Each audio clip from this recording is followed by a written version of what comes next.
Salve, salve, galera! Sejam muito bem-vindos a mais um episódio do Pai Ideia Podcast. Eu sou Bruno Jacopini, advogado, e se você gosta de conteúdo de qualidade e de aprender com pessoas que sabem do que estão falando, inscreva-se no canal, ative as notificações. Toda terça-feira, às 19 horas, nós temos um novo episódio com muita informação e temas de interesse geral. E o assunto de hoje é o que podemos esperar dos próximos 4 anos. E para falar sobre isso, nós trouxemos aqui um convidado especial, o Daniel Camilo, que é jornalista, é ativista político da direita, influencer digital, foi candidato a deputado federal pelo Republicanos nas últimas eleições e é estudante de Direito e Gestão Pública na capital paulista. Daniel, super prazer em te receber aqui em casa. Muito obrigado mesmo por você ter vindo. Obrigado a você, obrigado a todo mundo que está assistindo a gente. Eu vi todo mundo participando, né, do Pai Ideia. Eu falei assim, eu também quero aparecer aí, né? Caçador, um abraço pro Caçador, né, que veio aqui, muito amigo meu, Samurai Caçador, né? Legal. Ele que falou, ó, segue aí o pessoal, tudo aí, a gente tá aqui. Mas obrigado pelo convite também. Vamos aí falar isso. Veio aqui pela sua competência e por seu, né, notável saber aí, político. Muito obrigado. Legal. Show de bola. Daniel, eu acho que antes da gente conversar um pouco a respeito do futuro do Brasil, né, futuro político, nós poderíamos talvez fazer uma reflexão em torno da razão pela qual o PT retornou ao poder agora em 2023. O que você, na sua opinião, por que você acha que o PT voltou ao poder? Vixe. Cara, é simples. A direita, ela se recusou a atuar num campo importantíssimo, que é o campo da articulação, da estratégia, da politicagem barata mesmo. Porque, veja bem, desde que o presidente Bolsonaro surgiu e a gente comprou essa briga com ele, certo? De se identificar, né, de se reconhecer como conservador, o que aconteceu? Houve um conceito de estratégia, né? Esse conceito de guerra, de estratégia, né? A gente comprou essa analogia. Porque o que representava a candidatura do presidente Bolsonaro lá em 2016, 2017? Era um povo totalmente massacrado contra o sistema e a quadrilha do PT, da esquerda. Então, ficamos debatendo a guerra, né? A guerra contra o sistema, contra os corruptos. E pra mim, cara, a guerra, ela não tem escrúpulos. Como é que você vence uma guerra? Você faz de tudo. Então a gente se negou a atuar num campo muito importante, que é o campo estratégico. Como que os Estados Unidos ele venceu a Guerra Fria? Como é que ele venceu a União Soviética? Comprando os amigos, né, e os inimigos do Kremlin. Exatamente foi isso. Então, que é o seguinte, o capitalismo chegou a fundo e saiu comprando todo mundo. Então, a gente enfraqueceu a Guerra Fria comprando e colocando peças em lugares estratégicos. Aquela parada lá dos espiões, né? Aquele pessoal infiltrado, informação, oportunidade. Então, a direita no Brasil, ela ficou tão puritana que só se discutia nós contra eles. Nós contra eles. E o que acontece? No outro dia que o presidente Bolsonaro ele ganha as eleições em 2018, o que o PT faz? O PT ele não morre. O PT vai trabalhar. No outro dia o PT vai trabalhar. Debaixo daquela humilhação pública, porque na nossa vez a gente arrebentou o PT. É inimaginável você ver o PT hoje no poder, porque ali em 2018, 2019, somente 2020, a gente acreditou que o PT ele ia entrar em extinção. E o PT ele não entrou em extinção. O Lula estava preso, né, meu? Não. O Lula meu amigo, preso, boa. Né? Ele não estava preso. Voltar nunca, né? Não, Mas na cabeça do público em geral... O que aconteceu? Não, o PT... O Lula primeiro que ele não estava preso. O Lula, ele estava num gabinete do Foro de São Paulo, lá em Curitiba. Ali ele estava dando entrevista, recebendo dirigentes partidários e bolando a volta, costurando, articulando a volta da esquerda não era no Brasil, era na América Latina. Quem que foi lá visitar o Lula? Alberto Fernandes, candidato a presidente da Argentina. Ele era candidato. Foi lá se consultar com o Lula. Veio dirigente de partido de esquerda da Espanha, alemão.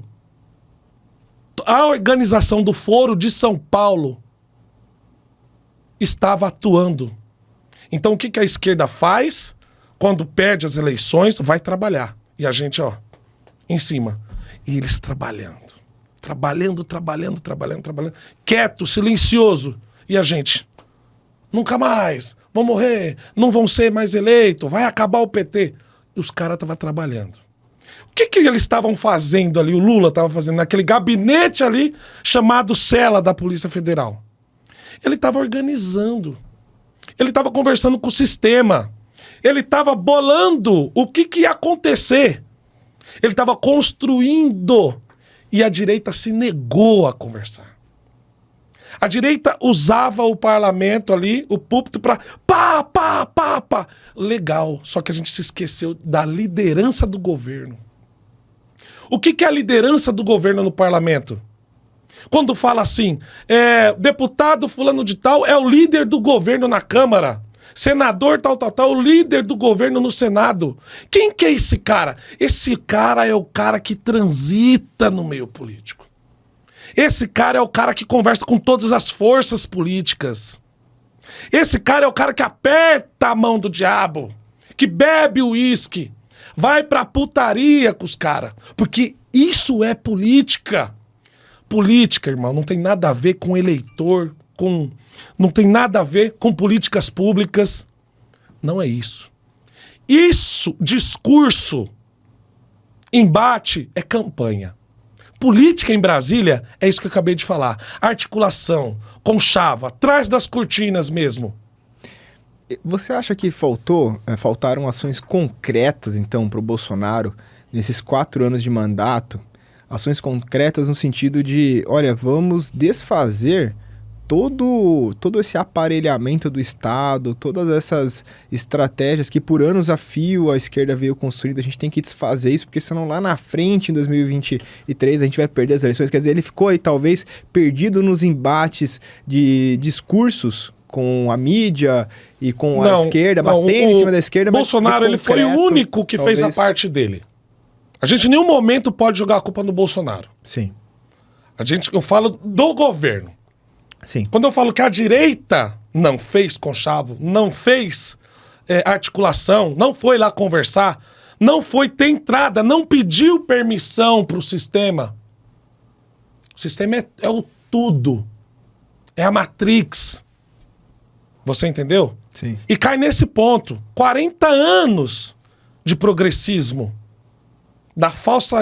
Do falso comunismo, do falso socialismo transvestido ali de terno e gravata.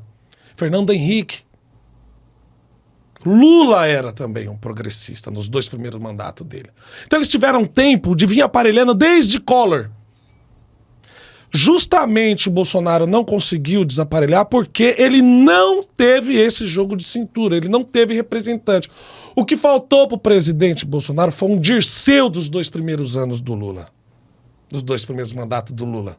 O cara que ia, conversava lá e deixava tudo certo. O Lula só chegou onde chegou nos horrores de corrupção porque ele tinha base, sustentabilidade. Ele tinha nego ali do lado segurando as pontas. Nos outros partidos porque era também, o objetivo dele. Então, articulação. A Dilma cai no 2º mandato porque falta sustentabilidade. Essa é justamente a crítica que a doutora Janaína Pascoal fez quando veio aqui no podcast em relação ao Bolsonaro, no sentido de que ele não articulou com os outros partidos da direita, não articulou uma direita em torno dele, que ele lutou, sim, por um bolsonarismo. É a crítica que ela faz, né? De certa forma, se a gente for analisar, em questão até da nomeação do candidato à vice-presidência, enfim, né? Eu não sei se houve essa perseguição que ela afirma que houve em relação aos outros candidatos da direita que não eram Bolsonaro. Mas é fato que ele fez uma chapa pura, né? E talvez tenha faltado essa estratégia a qual você se referiu, no sentido de unir uma direita, né? Unir os partidos, o Novo, o Republicanos, enfim, né? Podemos, né? Em torno dele, né? Em torno dele para que se aprovasse um projeto maior, né? Para que tivesse sucesso num projeto maior, que eram as eleições agora, né? Não, mas é assim, ó, o Bolsonaro ele não conseguiu fazer, porque igual eu falei aqui, ele não teve liderança. Ele não teve um corpo de pessoas do lado que trabalharam realmente para trazer a governabilidade. Certo, né? Certo. Você precisa ter estrutura para você se manter no poder. Entendi. E aí eu volto naquele conceito de guerra, na analogia de guerra. Sim. Se você quer ganhar guerra no inimigo, você tem que fazer de tudo. Você tem que ter articulação, não só com os políticos, não só com os partidos.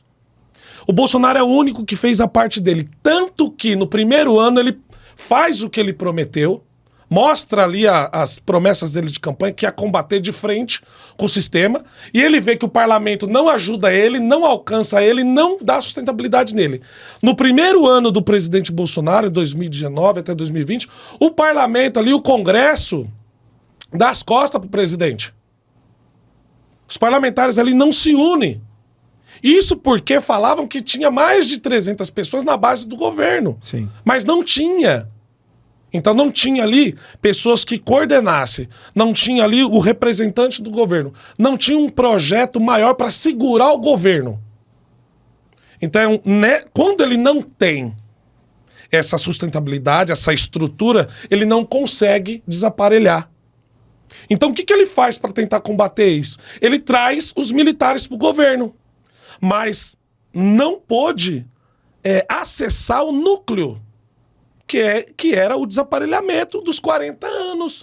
O pessoal fala assim, mas é muito tempo para desaparelhar. Vai faltar professores, vai faltar delegados. Não vai faltar.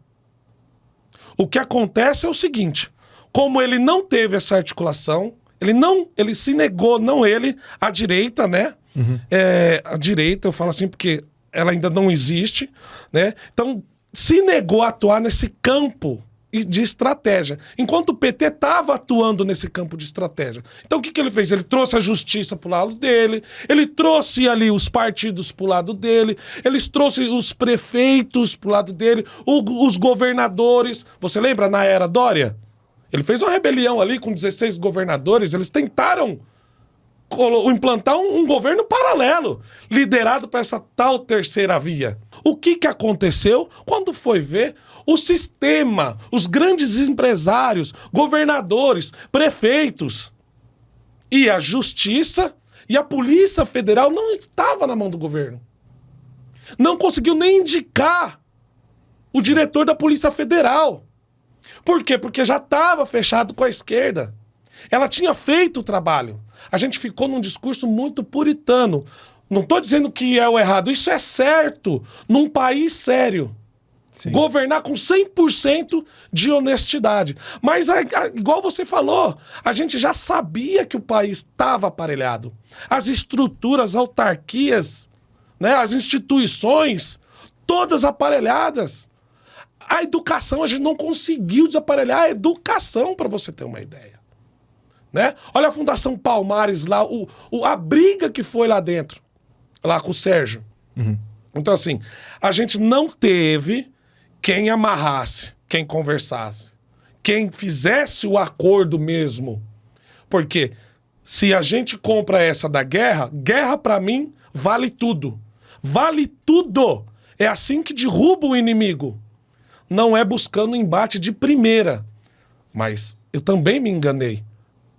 Teve certo tempo que eu falei, não, é isso mesmo. Ou é tudo ou é nada. Então hoje a gente aprende, a gente tem que aprender com isso e analisar o que deu de errado. Deu errado nisso.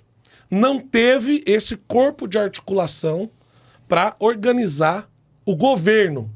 Então a gente peca, o presidente Bolsonaro, ele deixa de ser reeleito, né? Independente das suspeitas de urna e tudo mais, né? Independente de qualquer coisa, pecamos nessa falta de articulação. Ah, mas é se juntar com o inimigo? Não. A gente sempre odiou, abominou as pautas da esquerda. A gente já tinha as nossas, Deus, pátria e família. Mas a política mesmo, a política de ter o sistema na mão, de ter ali quem realmente controla as coisas, a gente não teve essa preocupação. Daniel, e você não acha que, assim, ele também foi prejudicado por pessoas que o traíram aí no meio desse caminho, né? Processo. Vários políticos que se elegeram em 2018 e aí depois, ao longo desses 4 anos, até a gente chegar agora, né?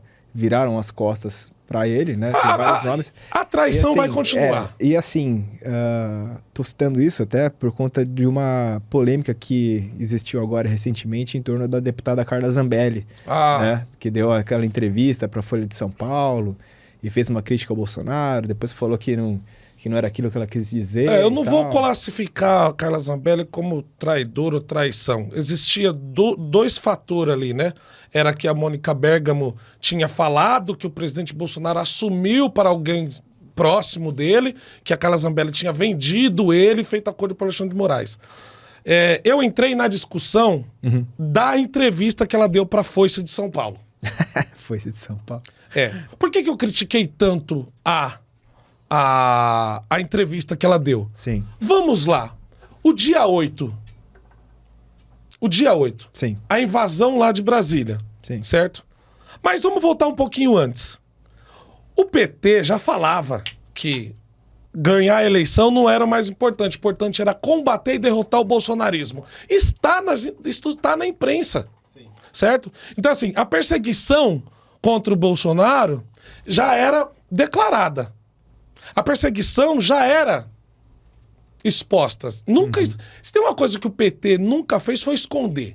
Ele sempre falou que ele ia fazer. Zero novidade pro que está acontecendo aí. Então é o seguinte, por que foi tão ruim, ao meu ver, a entrevista da Carla Zambelli? Porque, olha, o presidente Bolsonaro está no olho do furacão. Querem colocar na conta dele o dia 8. Veio o Marcos Doval, senador, fez uma live maluca de madrugada e disse que o presidente Bolsonaro tinha um plano para derrubar a República e colocar o Alexandre de Moraes preso. Que o plano era colocar uma escuta nele e ele ir lá fazer com que o Alexandre de Moraes dissesse palavras ou alguma versão comprometedora que levasse ele à prisão e invalidar a eleição do Lula. Ponto. Isso acabou de acontecer. Aí a Carla Zambelli... Foi antes da polêmica da Carla, né? Foi antes. Sim. 15 dias antes. Não foi nem muito, não, nem também, né? Então o que acontece? Diante de tudo isso daí, declarações do novo ministro da Justiça, declarações da presidente do PT que fala vai preso, vai preso, vai preso. Janones, vai preso. Todo mundo falando, todo mundo querendo prejudicar o Bolsonaro e sua família. Primeira coisa, querer tirar os direitos políticos do presidente Bolsonaro. Invalidar, tirar ele ali, ficar 8 anos sem poder concorrer, certo? O que se discute também, se ele voltar, ele vai preso? Se ele pisar, que ele vai preso? Ele falou isso num evento nos Estados Unidos, antes da entrevista dela. Pode vir um pedido de prisão aí quando eu voltar em março. Ele falou isso. Agora é assim, cara. Primeiro, se você é um parlamentar de direita que se diz conservador, maior defensor do presidente Bolsonaro, você nunca vai ter que dar uma entrevista para a Folha de São Paulo nem para Globo, correto? Absolutamente correto. Beleza. Primeiro ponto dele foi, já que você vai dar uma entrevista pro inimigo, você tem que estar ciente que tudo que você falar ali ou deixar em dúvida vai ser usado falando do Bolsonaro, você. vai ser usado não contra você, mas com o presidente Bolsonaro. Sim. Porque o que eles querem é pegar um grande apoiador do lado e falar assim, ó, tá vendo? Nem ele concorda muito. Sim. Você dá munição, certo? Outra coisa, já que ela deu entrevista para a Folha de São Paulo, que é um jornal, que não é um jornal que a comunidade lê, não é o pobre que acompanha a Folha de São Paulo. Jornal nesse país impresso, mesmo no tempo áureo do jornal, a população não comprava. Quem comprava era o pessoal. Não era o pobre. Sim. Pobre continua não lendo a Folha de São Paulo. Certo? Quem que lê a Folha de São Paulo? Os intelectuais da esquerda. Da esquerda. A elite, o caviar da esquerda. Então é o seguinte, você vai estar falando para formador de opinião da esquerda. Vamos supor que se você fosse obrigado ou fosse estratégia do movimento de direita, dá uma entrevista na Folha de São Paulo para Globo. O que você tinha que fazer ali? Primeiro, leve em consideração que o presidente Bolsonaro está no olho do furacão. Então, eu, como parlamentar, eu falo assim, veja bem, eu acho que é uma perseguição que está fazendo. O presidente Bolsonaro, ele teve as melhores boas intenções com o governo. Não existe nenhum tipo de corrupção comprovada no governo. O presidente Bolsonaro, ele tratou a coisa pública com zelo, com responsabilidade, com hombridade. Na pandemia, o presidente Bolsonaro liberou ali mais de 500 bilhões. Faz aquela defesa. Exato. Mostra a verdade. Fala só a verdade. Né? Fala lá dos estudantes que o presidente Bolsonaro perdoou a dívida deles. Fala dos bilhões que chegou nas prefeituras através dos estados. Fala da transposição do Rio São Francisco que a gente terminou. Dá uma boa entrevista. Isso é ajudar o presidente Bolsonaro. Sim. Certo? Agora é o seguinte. Se você utiliza um espaço da esquerda sabendo que tudo aquilo vai ser usado contra você ou contra o presidente, por que você vai dar o seu ponto de vista, o seu ponderamento no ponto de vista? Da onde o presidente Bolsonaro não atuou, deixou de atuar. Foi isso, basicamente, que ela fez.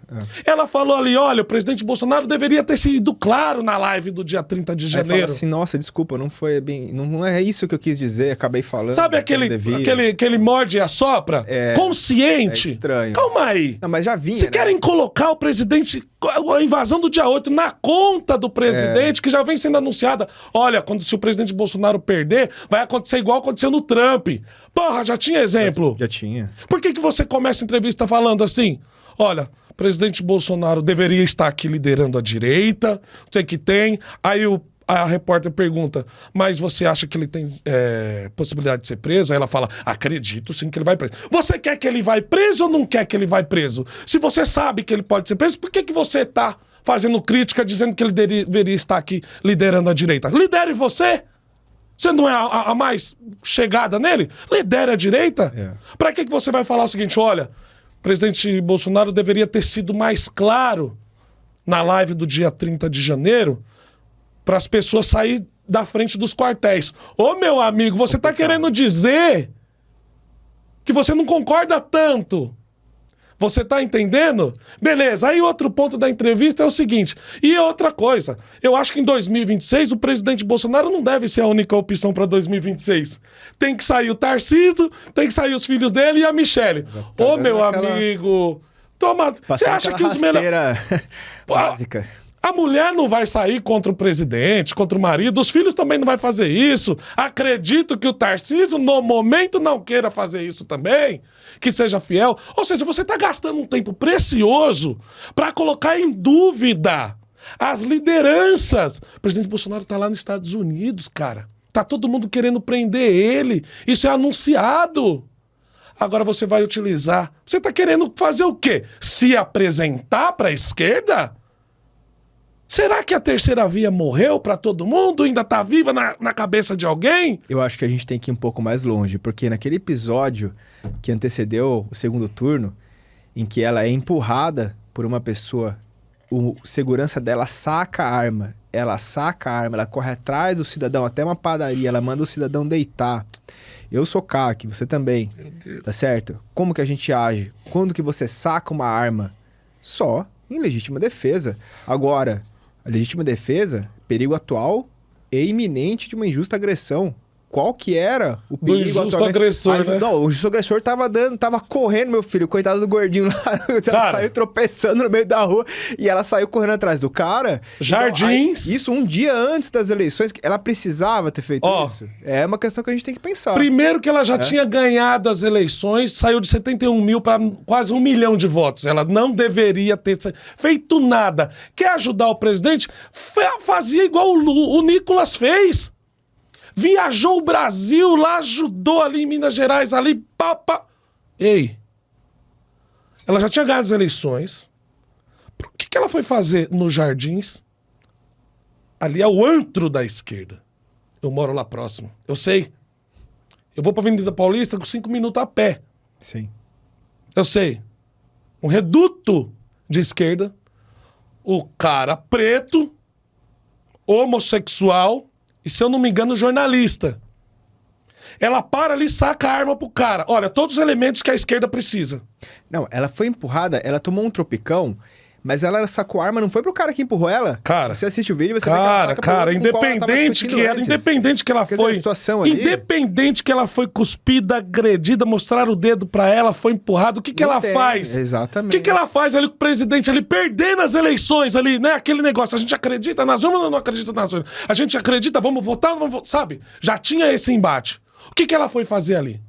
Se o cara empurrou ela, agrediu ela, entra dentro do carro, tinha policial federal ali do lado, ali armado, ele que deveria ter feito esse papel de sacar a arma. Agora é assim, pra que saca uma arma? O cara não sacou a arma, o cara não fez gesto de camisa. Eu não tô defendendo a esquerda aqui, não tô metendo pau nela. Desnecessário o que ela fez. Se ela já fez aquilo, beleza, foi lá para os Estados Unidos depois, falou que ia representar lá na Corte Internacional, lá para ajudar o Bolsonaro, beleza.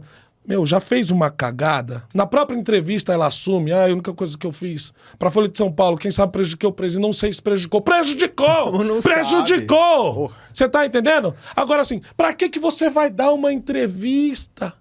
Se eu, vamos fazer aqui, vamos imaginar aqui, se eu acreditasse 100% no sistema eleitoral, minha opinião, se eu acreditasse, porque eu tenho o direito de não acreditar, você tá entendendo? Mesmo assim eu fui votar, certo?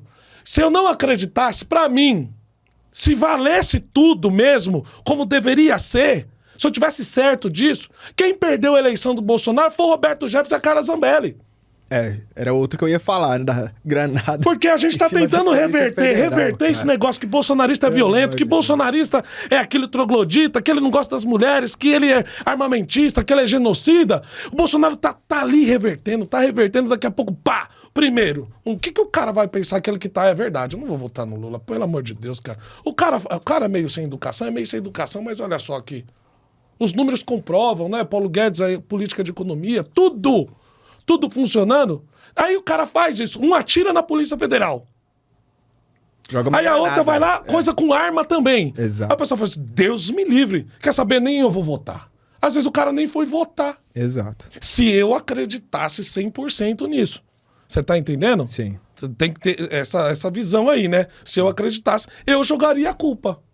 Mas em nenhum momento a gente discutiu isso quando aconteceu. Porque as pessoas tinham medo de falar mal da Zambelli. Não é nem falar mal, desculpa aqui. Criticar.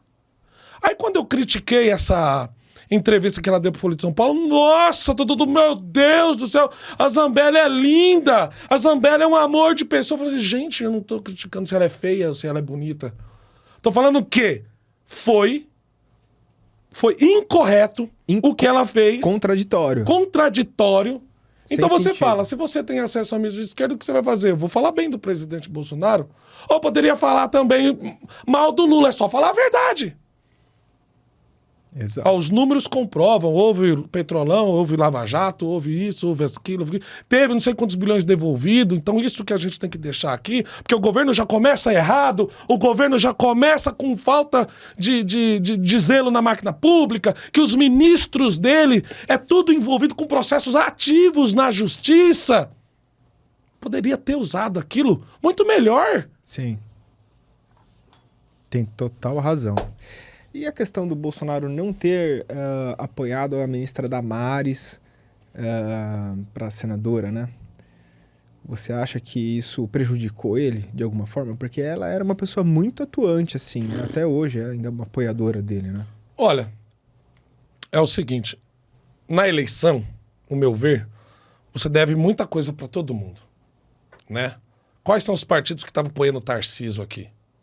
Quais são os partidos que apoiavam ele? Então, tinha candidaturas chaves, por exemplo, o PSD, do Kassab. Em alguns lugares ele apoiou o Lula. Em alguns lugares ele deixou aberto para quem quisesse apoiar o Bolsonaro ou não. Então, assim, quem sabe lá ela tinha força suficiente, Sim. né? São questões que eu não sei. Eu acho que atrapalhou, não atrapalhou, porque ela foi eleita. Foi eleita, é. Ela foi eleita, então eu acho que não atrapalhou, não. Sei não. Tá. Mas foi um pouco complicado, assim, porque depois a senadora que era esposa do governador do distrito, né? Que ele apoiou, depois foi lá abraçar o Lula, primeiramente, foi uma falta de organização do que se diz de direita hoje.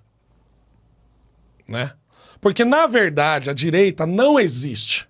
A direita no Brasil, ela é inexistente. Certo? Como organização, como um corpo jurídico para você guiar os conservadores, esses novos conservadores do Brasil, aquelas pessoas que se declaram conservador de direita, não existe um plano, não existe um órgão, não existe uma ferramenta para você pegar e organizar isso. E nas eleições pecou muito, porque o presidente Bolsonaro tinha falado que não ia apoiar nenhum candidato a deputado. Mas você via que ali nas entrelinhas tinha um andando com o Tarcísio mais colado, né? Tinha apoios velados, sim. Teve, sim, os preferidos, sim, da direita. Isso daí foi nítido. Eu saí candidato, eu vi isso daí dentro do meu partido. Tinha candidato lá que ficou 24 horas no bolso do Tarcísio, né? No bolso em bom sentido, né? A pessoa vai achar que... Você entendeu? Tinha os preferidos. Você vinha que tinha ali a matilha. Tinha federal e estadual. 24 horas dele. Como isso aconteceu em vários lugares. A direita tinha que estar organizada o suficiente para dizer, olha, nós precisamos fazer o máximo. Nós precisamos eleger o máximo. Mas o que acontece? O PL, ele elege 99. Mas a pergunta aqui que ninguém tem coragem de fazer. Você acha que os 99 é conservador? Você acha que os 99 é bolsonarista? Você acha que os 99 tem paixão pelo presidente? Não tem. Não, é só você analisar quem entrou pro PL agora e quem já era antes. O Tiririca continua eleito pelo PL. Foi o cara que menos votou no governo, nos 4 anos, foi o deputado federal Tiririca. Passou raspando ali, mas entrou. Então faltou organização. A direita, ela não existe no Brasil. Porque não tem diretrizes, não tem base, não tem organização. Eu venho falando isso há muito tempo. E todo mundo fica assim, que nem a Zambelli falou. Olha, o presidente tem que vir aqui liderar a direita. Não, cara. O presidente Bolsonaro, ele é quem ele é. Ele é um instrumento, né, de metade dos brasileiros. Se ninguém tirar os direitos políticos dele ou não prender, ele é ainda a principal opção. Sim. Né, dos conservadores. Certo. Mas vamos pegar aqui a palavra conservador. Tá lá. Que é ou que conserva. O princípio do conservador é que não gosta de mudanças de caráter social, político, religioso. Aquele que é um conservante. Vamos explicar aqui. A esquerda, o progressismo ficou comandando aqui o Brasil desde 89 para cá, não é isso? Certo? Foi eleito o Collor, saiu o Itamar Franco, vem Fernando Henrique. Há quanto tempo a gente está na mão da esquerda? Aqui. É que muitos anos. Décadas. Para esse pessoal, o PSDB era a direita. Mas nunca foi. Nunca foi, pô. Nunca foi. Então o que acontece? Você... Cara, um dos maiores... Um dos gurus do Fernando Henrique foi Florestan Fernandes, cara. Um comunista do caralho. Sabe? Foi... Você entendeu? Então é assim. Então você pega aqui, ó.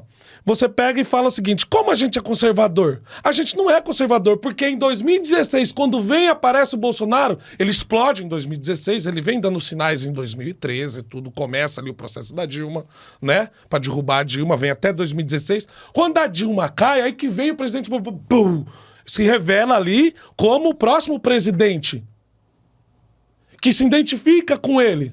Porque o presidente Bolsonaro nada mais é do que um cara que tem o sentimento de um pai dos anos 90. Aquele cara que ele não é crente, mas ele gosta de ter a esposa e os filhos na igreja no dia de domingo. Ele é um cara que não gosta de bandido nem de fumador de maconha perto da casa dele. Ele é um cara que preserva os valores familiares. Exato. Né? É um cara que idolatra a família, que sempre teve a revolta. Caramba, que país de vagabundo, eu só trabalho e só corrupto ali. Então, milhões de pessoas comprou a ideia do presidente. Era um sentimento aberto, escondido que a gente tinha. Certo? Então a gente se identifica com aquilo. Fala, cara, que cara boca dura. Eu também sou assim. Porque o cara que apoiou o Bolsonaro não é o pai de família evangélico. Não, é o cara do bar. É o cara do futebol na quarta-feira. É o cara do churrasco. É o cara do campo. É o cara que trabalha pra caramba. É o cara revoltado. É o cara bruto, sem educação. E aí o presidente Bolsonaro, ele vem com o quê? Ele vem com a pauta Deus, Pátria e Família. Família, religião, patriotismo. Depois do Senna, a gente nunca teve mais um herói. Então o Bolsonaro, ele vem resgatando tudo isso daí. Então a gente pega a palavra conservador e coloca no meio do movimento. Por quê? Porque a gente tem parte do conservadorismo que é as tradições familiares, né? A religião. Então o que a gente faz? Tudo que o PT gosta, a gente é contra. Então a gente compra essa ideia. Então a gente fala, a gente é igual ao Bolsonaro. E aí a gente vem estudando o que o PT é. Aí a gente vem saber o que é comunismo, socialismo. O pessoal começa a ler mais. Começa a escutar mais os influencers da direita. Começa a explicar o que é socialismo, o que é comunismo. Aí a gente fala, caramba, o PT é disso mesmo. Sabe, aquela coisa bem ignorante, chula, mas a gente vai falando, puta merda, eu não sou desse lado, eu sou desse lado. Aí vem essas bandeiras aí que você fala, né? Direito da propriedade privada, o estilo mais americano de ser, que é você ter a liberdade de possuir uma arma, né? De você ter a liberdade econômica, a livre concorrência, o liberalismo. Então você pega as pautas que nos interessam, né? Que o presidente concorda. Aí a gente traz a valorização das Forças Armadas também naquela época, vira todo mundo patriota, certo? E as coisas vêm alcançando, vem acontecendo. E aí todo mundo fala, eu sou conservador de direita. 3 fatores levam a gente a achar que existe uma direita no Brasil. Primeira, nós, né? O fã do Bolsonaro, a gente está esclarecido, a gente sabe o que a direita representa, o que é comunismo, o que é socialismo, o que é... Eu quero proteger minha propriedade privada, eu tenho o direito de ter, eu sei hoje o que é o capitalismo, o liberalismo, a livre concorrência, a liberdade econômica, e a gente vê o estilo. 2, nós temos políticos que foram eleitos com o voto do conservador de direita. Apesar da gente saber que hoje existe uma direita que foi formada, né, aí por conta do Bolsonaro ter levantado essas bandeiras e das pessoas terem se reconhecido nesses valores, apesar disso, nós não temos, no meu entendimento, né, na minha opinião, um partido que realmente expresse esses valores, né? E a gente fica um pouco perdido até nessa discussão direita e esquerda, que eu acho que a gente deveria parar um pouco de falar em direita e esquerda, sabe? Porque não ajuda em nada. Essa discussão de direita e esquerda, o que é a direita, né? Se eu perguntar para você, uma vez eu sentei, há pouco tempo atrás, com um grupo de amigos, e aí perguntei para eles assim, olha, o fascismo é direita ou esquerda? Um falou esquerda, outro falou direita. Por quê? Porque todo mundo se fala que o fascismo é da direita, quando não. Quando o fascismo lá do Mussolini... Por que existe duas opiniões? Na verdade, o Estado, tudo pelo Estado, para o Estado, quer dizer, era um movimento de esquerda, mas quer dizer, a gente começa a falar de direita e esquerda, é tudo mistura, e aí o que acontece? Qual que é o problema disso? Você vai lá e discutir com uma pessoa sobre Bolsonaro, o cara é fascista. Não, você tirou que ele é fascista se ele é a favor do liberalismo. Não tem nada a ver uma coisa com a outra. Você estudou isso. Então, quer dizer, a gente tinha que parar de falar direita e esquerda e começar a falar nisso que você acabou de dizer, nos valores. Olha, esses valores aqui, conservadorismo, mas o que expressa? Isso e isso. Economicamente, aquilo. Perfeito. Então, a gente tinha que ter um partido que identificasse isso para que a direita, essa direita que a gente acabou de falar, né, essas pessoas pudessem congregar em um mesmo grupo. E isso hoje não existe. Olha, a gente acabou se reunindo em torno do PL, mas o PL já existe há muito tempo e ele não é um conservador. O que existe hoje é a esquerda, o PT que rege a esquerda.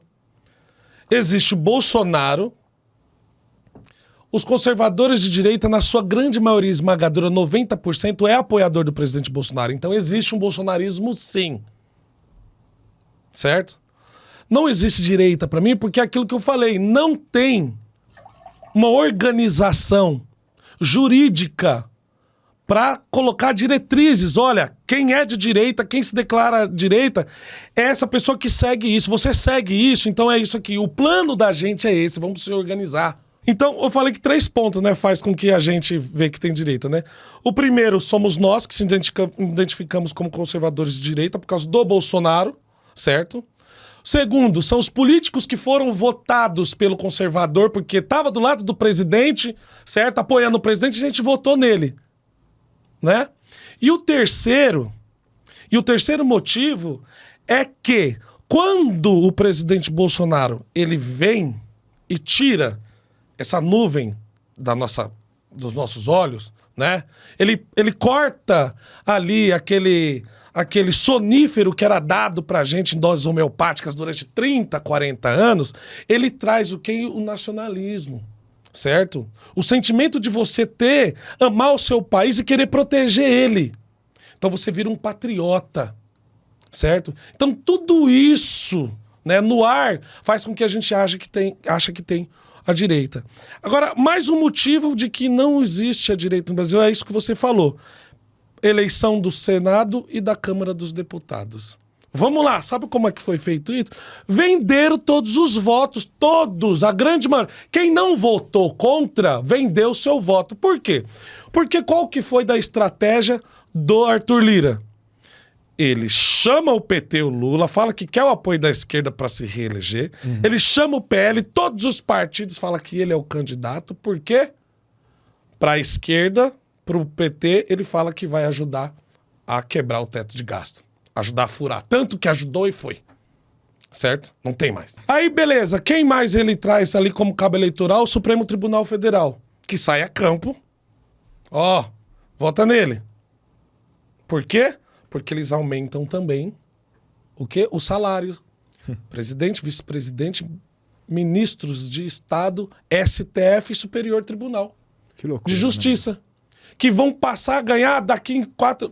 Dividir o aumento, parece que em 4 anos ou 3, vai chegar a 60 mil reais, quase. Né? 50 e poucos. Um negócio assim. Fora os então é o seguinte, aí o que o Pacheco faz lá? O Pacheco, o que ele faz? Ele também pega o apoio, né?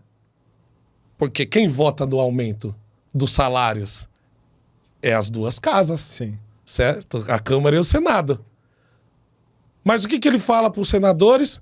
Vou aumentar o auxílio moradia para vocês. E digo mais, quem for congressista que virou ministro do Lula vai poder continuar usando o imóvel funcional, que é os nossos apartamentos que a gente empresta para eles morar lá. Ou seja, ele atropela o próprio regimento da casa, escancaradamente.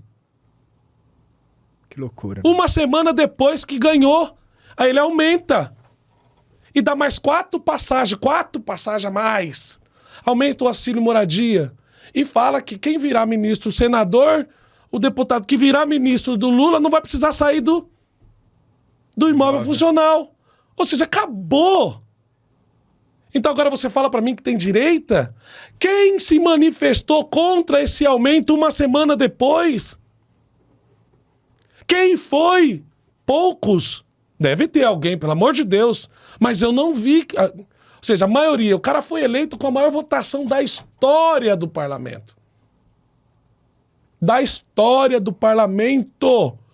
Em uma polarização política, onde a gente estava numa guerra. Aí eu volto naquela analogia da guerra. Mas será que foi feito tudo para se ganhar essa guerra? Não foi feito. Cara, cadê aquele cara que subiu em cima dos carros de som no 7 de setembro, no 1º de maio? Exato. Eu prometo dar a minha vida, se preciso for, para barrar as ações do Supremo Tribunal Federal, as injustiças que o PT vai cometer. Cadê, cara? Então, e agora a gente fica amarrado aí pelos próximos 4 anos, porque todos esses projetos de lei, PECs, etc e tal, quem pauta são os presidentes. Ou seja, a direita, nisso, ela se enterrou. Porque vai fazer oposição como, Daniel? O que o Lula falou? Se não conseguiu fazer oposição para a eleição do presidente da casa, vai conseguir fazer oposição para aprovação ou não aprovação de qual projeto ou de qual emenda? Esquece o parlamento. Entendeu? Porque Complicado. quando o Supremo Tribunal Federal sequestra a pauta da quebra de gasto, do estouro do teto de gasto, e diz que é constitucional e libera por 1 ano, se eu não me engano, né? Que pode estourar pelo menos nesse 1 ano ou 2, se eu não me engano. Quando ele autoriza, acabou o parlamento. O parlamento não faz mais parte de nada. O que vai contar agora é o que o executivo vai mandar e o que o STF vai autorizar. Por exemplo, dia 13 de janeiro, se eu não me engano, o ministro Gilmar Mendes, na Globo, estava defendendo a criação de uma lei para diminuir a liberdade de se reunir. Puta, cara. Você entendeu? Acabar com para limitar a liberdade de reunião. Isso é ditadura. O Lula disse na pré-campanha que chegando lá ia regular os meios de comunicação. E assim que o Alexandre de Moraes diploma ele faz um pedido especial pro Lula, saiu na imprensa. Manda logo o projeto para regulamentar os meios de comunicação. Daniel, o Lula agora vai com Manuela Dávila, com Felipe Neto, na ONU, na Unesco, discutir. Essa era uma pergunta que eu ia fazer para você. O que a gente pode esperar do STF pelos próximos 4 anos? Né? Quando voltarem de lá, vai ser autorizado. Eles vão lá pro mundo só dizer, a gente tá instalando o comunismo lá, vai começar a repressão lá. E a primeira coisa que a gente vai fazer é regular os meios de comunicação, tá? Eles vão lá, isso vai ser oficial. Quando eles voltarem, começa a chibatada. Só que quem apoia isso, meu irmão, tá lascado. Quem fez o L tá lascado. Não existe carteirinha de quem é de direita e quem é esquerda. A botina, quando bater na porta do peão de madrugada, vai ser de Chico, Francisco, no alfabeto todo. Exatamente. Entendeu? É uma autorização. Não há o que fazer. Não há o que fazer, porque o parlamento deveria ter força. Deveria ter força. Lá no começo, quando começaram a querer proibir o presidente de fazer as coisas, ali tinha que ter a união do parlamento. Agora, olha assim, o deputado Daniel Silveira, quando ele perde o mandato, né, porque ele não é reeleito, tenta o Senado e é invalidada a candidatura dele, né? Quando ele perde lá e vira um cidadão comum, né, perante a justiça, pra mim ele não é um cidadão comum, pra mim ele é o herói, certo? Mas quando ele perde o foro privilegiado, ele vai pra cadeia no outro dia e tá lá, esqueceram ele, acabou. Cadê esses deputados agora me manifestar ali? O cara Exatamente. que bateu de frente, respeita o cara pelo menos. Se o processo eleitoral vale alguma coisa, respeita o cara que foi eleito. Não, acabou, ninguém tá dando isso daí. Acabou o parlamento no Brasil, acabou. O Senado, ele consome 11 milhões de reais por dia. Pra quê? Agora é assim, 32 senadores se declararam bolsonarista. Porque o embate nas redes sociais era isso. Declarem seu voto. Declara seu voto. 32 declarou e votou. Você entendeu? Cadê essa força? Vale, não vale? O Lewandowski vai sair agora, o Lula vai indicar o próximo. Essa sabatina vai ser de verdade agora? Ah, nunca foi, né? Pelo que eu sei, o Magno Malta foi o único que sabatinou Alexandre de Moraes de verdade. Sim, mas passou. Passou, exatamente. Passou, sabe por que passou? Porque o sistema estava conversado. Já estava acordado com o sistema. Alguns também falou ali, não sei o que tem. Mas só para deixar para a opinião pública que, olha, tamo de olho. Isso é uma Mentira! média, então. Putz. Tudo mentira. Complicado. Então, se a gente não organizar a direita, cadê as ONGs da direita? Não tem. Cadê o fundo multibilionário? Hein? Da ideologia de direita dos conservadores da Europa, dos Estados Unidos, para enfiar dinheiro aqui no instituto, numa ONG, alguma coisa, para financiar a direita, a educação, para financiar peças, teatros, arquitetura, obra, rádio, TV, produção. Cadê pra gente introduzir essa cultura, essa filosofia de direita? Não tem nada sendo feito. E do lado da esquerda tem, né? Porra, o sempre Jorge teve. Soros enfiou aqui 140 milhões. Assim, O Jorge Paulo Lemann. Entendeu?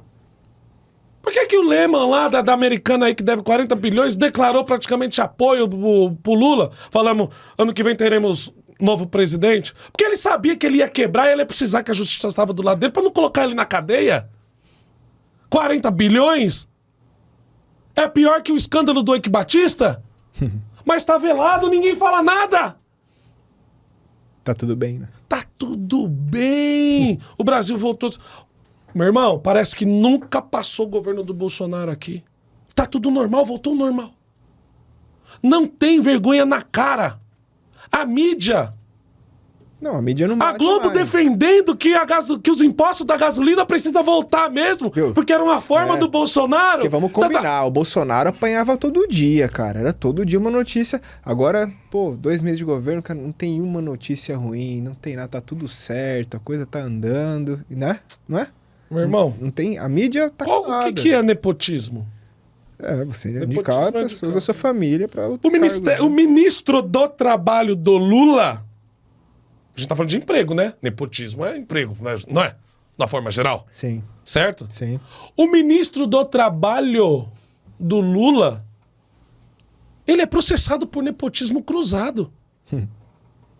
Ele era, se eu não me engano, ele era prefeito de uma cidade, pra não empregar na cidade, mandou um amigo vizinho empregar. Se a gente tem um ministro do Trabalho que é processado por nepotismo, não tem seriedade. Não, mas não dá pra ter seriedade no presidente que é ex-condenado. Não, mas eles não fazem questão nem de esconder. Não dá, ué. Então, É mas impressionante, é na cara de todo mundo. Mas Se agora não vai ninguém esconder faz mesmo. nada. Não tem nem- Um deles não tem nem a preocupação de se justificar mais. Então como é que você legitima um governo desse? Como é que você espera? Você acha mesmo que vai ter um parlamento? O que o Lula não conseguiu, o STF vai lá garantir pra ele. Simples. Ô Daniel, e como que a direita vai se organizar nesses 4 anos aí? O que a gente pode esperar da direita dentro desse governo Lula até 2026?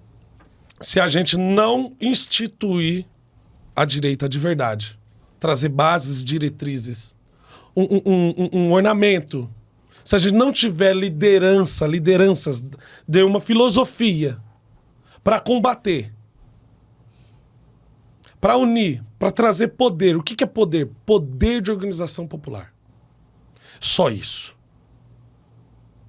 Poder de organização popular, para a gente mostrar que, epa, estamos organizados. Qualquer coisa, manifestação. Manifestação.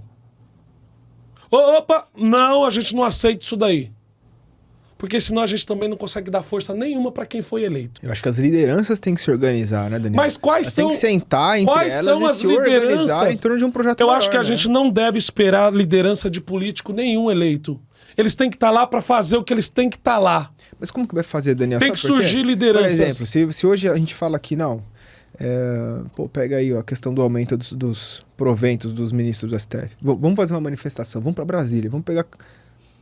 Amanhã ou depois seu perfil da internet cai, suas contas bancárias estão bloqueadas, e quem tá financiando esse ônibus, e quem não sei o que. Quer dizer, Por isso então que a gente abriu uma não pode... porteira ali, no dia 8 de janeiro, que aquilo ali a gente não consegue fechar mais. Então hoje, quem não tem imunidade parlamentar, né, e até os que têm imunidade... Não existe uma Entendeu? imunidade parlamentar. A existe gente não tem. imunidade Quem pro cara vai da falar esquerda. alguma coisa para se organizar, para se manifestar, dentro dessa perspectiva que o próprio Gilmar Mendes quer limitar o direito de organização.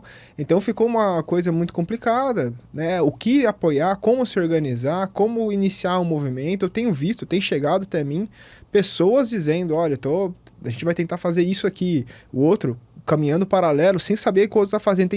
As pessoas estão sedentas disso, mas no meu entendimento, Nicolas Ferreira, Paulo Bilinski, todos os caras aí da direita que tiveram votação expressiva, que são pessoas que põem o cacetete na mesa lá e ó, é isso, eles têm que sentar, se organizar em torno de um projeto maior, esquecer esse negócio de partidos, que vão montar talvez um partido novo, não sei, mas o próprio Novo, né, porque o Novo não apoia o Bolsonaro. Não, o Novo é de direita, mas não apoia o Bolsonaro. O pessoal do MBL não apoia o Bolsonaro, por quê? Porque eles querem o poder. Agora, não quiseram apoiar, né? Não tomaram suco de limão, estão tomando suco de bosta. Né? É essa que é o negócio, não é? Ó. Não, o suco de limão a gente não quer porque a gente não quer ele. Mas agora, o que vocês vão ter que aguentar aí 4 anos? Não sei, né? Cara, Até onde... olha só. O que eles As pensam, lideranças têm que nascer lideranças que não sejam políticas. Porque você já falou aqui a realidade. Não tem mais imunidade parlamentar. Esquece. O que os caras quiser cancelar, o que os caras quiser prender, o que os caras quiser cercear e censurar, vão fazer. Então, a liderança da direita, ela tem que surgir da gente. De quem tem tempo para fazer isso daí. Costumo dizer que a política é gastar tempo. Se você não tem tempo para gastar, você nunca vai estar conseguindo fazer política. E tem pessoas com tempo. O que hoje os parlamentares de direita conservadores devem fazer é dar ferramenta para a gente que quer fazer isso. E eles têm que ficar lá fazendo o trabalho deles. E nós temos que nos organizar enquanto sociedade civil, se organizar. Buscar polos, buscar lideranças regionais, porque é o seguinte, o que a esquerda tem é liderança regional. Você pegar todas as associações de bairro aí, é esquerda. É. Você pega qualquer conselho de segurança, consegue, é de esquerda. Qualquer tipo de ONG, qualquer tipo de projeto é de esquerda. Então a direita tem que começar a fazer isso. O que os políticos de direita devem fazer é trazer investimento. Viajar lá para fora. No Brasil, a ONG é sinônimo de falcatrua. Mas na Europa, eles entregam o que eles prometem. Uhum. Eles levam muito a sério essas organizações não governamentais. Sim. E tem fundos multibilionários lá. Que financiam essas Que obras. podem financiar. Financiar isso. Financiar projeto. Perfeito. Reeducar, trazer o jovem. Porque o cara de 16 anos hoje, vamos tentar mudar a mente dele. Daqui 4 anos ele vai ter 20 anos.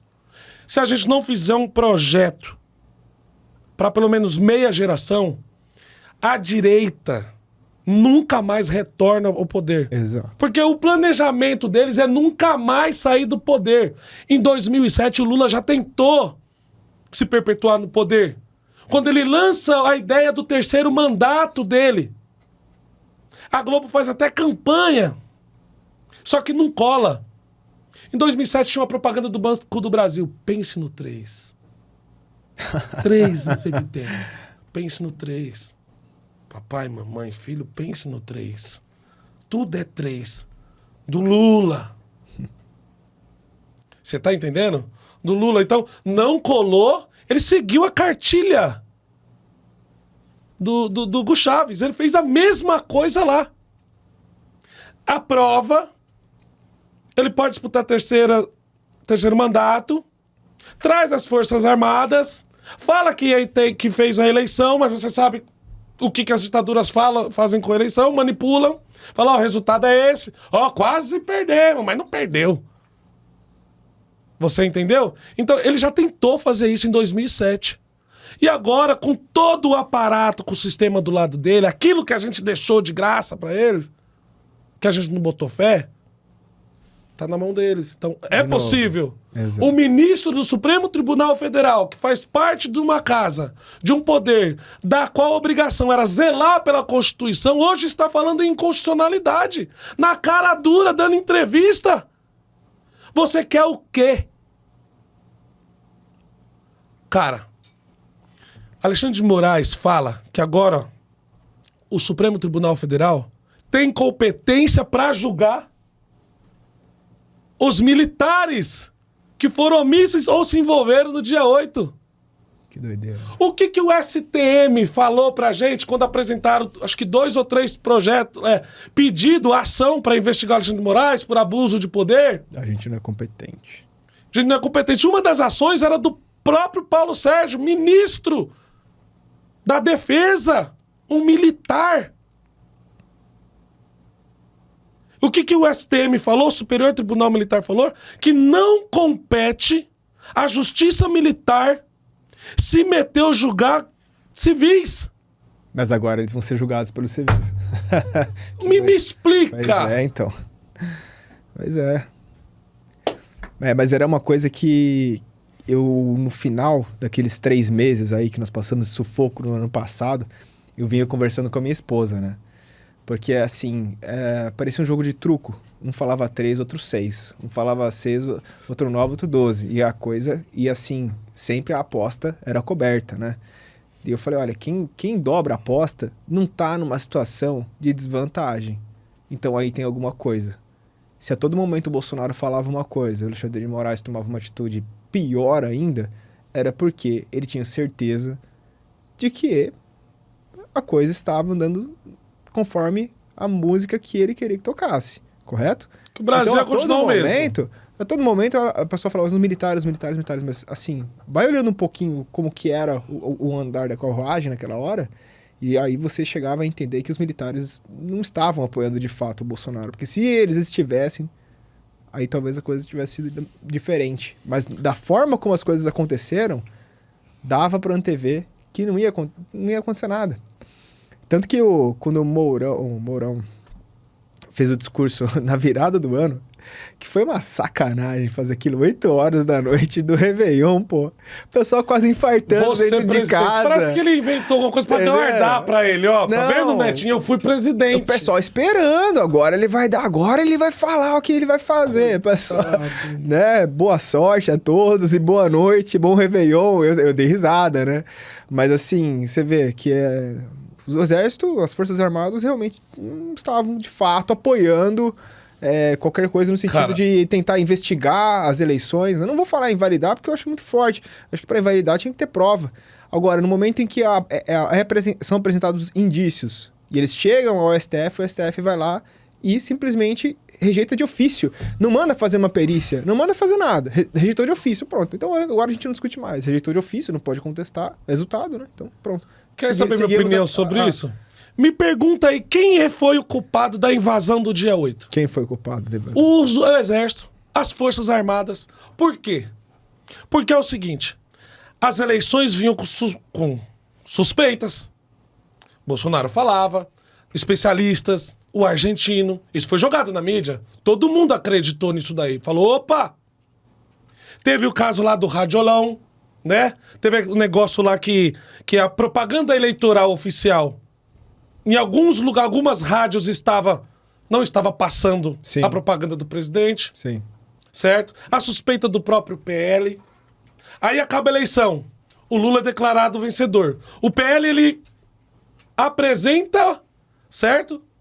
Um laudo de que 273 mil urnas... Não, um laudo assinado por um engenheiro do ITA, meu irmão. Não é assinado pelo Zé da Esquina. E o cara foi lá apresentar... da urna eletrônica. O cara foi lá apresentar o laudo ao vivo, deu uma coletiva falando tudo. Pô. Aí beleza, isso foi apresentado.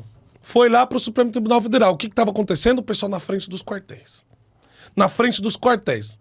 As pessoas estavam lá, Forças Armadas, salvem o Brasil. Dezenas de milhares estavam em todos os quartéis do Brasil. As Forças Armadas, em nenhum momento se manifestou. Não disse que nem sim nem não. Depois todo mundo ficou aguardando o relatório das Forças Armadas. Porque ela foi convidada a participar lá da aferição, né? Sim. Para fiscalizar, para pontuar, para dizer, olha, tá tudo certo. O que aconteceu no relatório das Forças Armadas? Inconclusivo. Não detectamos, porém não tivemos acesso ao código-fonte, blá, blá, blá. É a mesma coisa de você mandar chegar a vigilância sanitária no restaurante, ela entra, mas não pode ir na cozinha. É na cozinha que você tem que ver se o rato tá lá, se as coisas tá vencida, perfeito, não é? Se tem sujeira demais. Então é o seguinte, foi uma foi uma irresponsabilidade das Forças Armadas ter dado tal declaração. Ela agradou um lado e desagradou o outro. Ela falou, tá tudo bem, porém, não tivemos acesso no mais importante. O que aconteceu? O pessoal se revoltou. Alimentou isso. Aí o que aconteceu? O pessoal mandando aquelas ações pro Supremo Tribunal Militar. Aí o ministro da Justiça, Paulo Sérgio Nogueira, não é isso? Ele manda o ofício. Pô, o ministro da Defesa. E aí você vê que a Justiça Militar fala, não temos competência para julgar o Poder Civil. É com vocês. Né? Então é o seguinte, nenhum momento as Forças Armadas, ela se manifestou. Nós não iremos fazer nada. Tinha que ter uma nota bem esclarecida das Forças Armadas. É verdade. Muita gente fala, pô, o pessoal devia ter falado, pô, não ia dar nada, ficamos 50 dias na frente da coisa. Por quê? Porque as Forças Armadas, com o silêncio dela, ela deu esperança, querendo ou não, para as pessoas. Falou, poxa, se não fosse acontecer nada, a gente não ia continuar aqui. Eles não iam estar protegendo a gente aqui. Não é? Teve essa proteção, né, que eles estavam resguardando, e eles chegaram a falar, é um direito constitucional dos brasileiros, né? Se manifestar. Se manifestar. Então é o seguinte, olha só quanta esperança. Poderia ter falado, nós, as Forças Armadas, a gente nunca vai fazer isso, a gente não vai fazer intervenção, a gente não vai fazer nada, como orientou o próprio Supremo Tribunal Militar. Mas a gente vai deixar vocês aqui, porque é um direito constitucional. Agora vem o Alexandre de Moraes falar que compete ao Supremo Tribunal Federal julgar os militares que facilitaram ou foram omissos.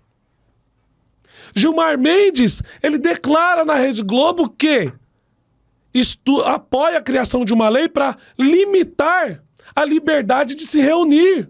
Então você vê tudo isso que chegou aonde todo mundo queria onde chegasse. Que foi dia 8. Resumindo, facilitaram. Exatamente. Foi o que A inteligência aconteceu. da ABIN, todo mundo já tinha avisado o Lula que ia acontecer, que não é possível, mas não fizeram nada. Por que não colocaram a Força Nacional lá? Então é o seguinte, deixa eles, a gente vai colocar uns doidos aqui também, aí no meio aí, porque teve infiltrado sim também, como teve gente sem noção também. Agora é assim, vamos colocar lá 5.000 pessoas. Cara, 20 que quebrou aquilo ali. E hoje a gente tem 900 e poucas pessoas presas. Tem não sei quantas foragidas.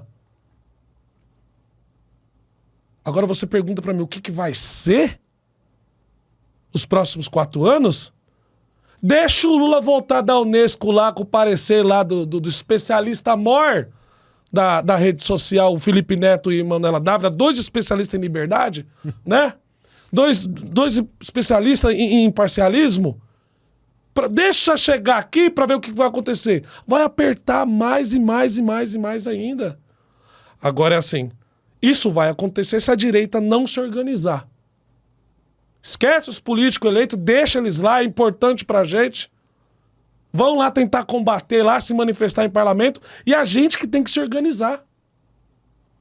Porque a gente tá vendo um monte de atrocidade acontecer. Mas a pergunta que não quer calar e que ninguém gosta de fazer responder é: tá bom, se as Forças Armadas, diante disso tudo, não se manifesta, será que um dia ela se volta contra a gente? Essa é a pergunta. Essa é a pergunta. Então, se a direita ela não se organizar, não criar diretrizes, não se formalizar, para a gente promover um 2013, dizer que nós não queremos o governo Lula, fazer manifestações legítimas, igual aquele aconteceu em 2013, foi 2013, 2016. O pessoal ia para as ruas todos os dias. Ia trabalhar na saída do trabalho e ia para a rua. Era assim que acontecia. De segunda a segunda. Porque olha só, tem muita coisa errada nesse governo já. Mas é o que eles fizeram, né? Então, assim, a gente virou o ano, as manifestações, quem se manifestou pacificamente ou não tá preso, né? E quem disser alguma coisa aí que não esteja muito de acordo com as diretrizes das comunidades por aí, tem o perfil caçado. Então, a gente precisa estudar como é que vai ser isso, né? Porque talvez a gente tem que olhar pro Daniel Silveira e falar, cara do caralho. Esse cara aí, ele se lascou, não saiu atirando, botando culpa em ninguém, não fez igual o Roberto Jefferson, vem me tirar daqui! Sim. Não, eu acho Assumiu o que você disse em relação, atitude dele, olha, vamos buscar um investimento externo, vamos fazer ONG, vamos fazer escola, né? Não tem escola cívico-militar, ai que pena. Não, legal, então vamos organizar aqui uma escola, vamos botar lá dentro da escola, essa escola aqui. O dia que o Lula, o dia que a esquerda, porque não vai demorar, logo eles vão ter um escândalo. Logo alguém vai descobrir um novo escândalo, uma nova forma de corrupção. Sim. Já encontraram uma mala com 2 milhões aí dentro do aeroporto. Logo vai ter um escândalo em algum contrato, algum tipo de petrolão de novo, alguma. E aí a gente faz o quê? A gente tem que estar organizado. Mas assim, não é pra sair pra rua igual doido. A gente tem que ter organização. Logo vai aparecer uma chance aí, que vai aparecer um rombo dele aí. Ah, vai. Logo vai aparecer um escândalo. Isso é certeza. Você entendeu? Logo vai aparecer.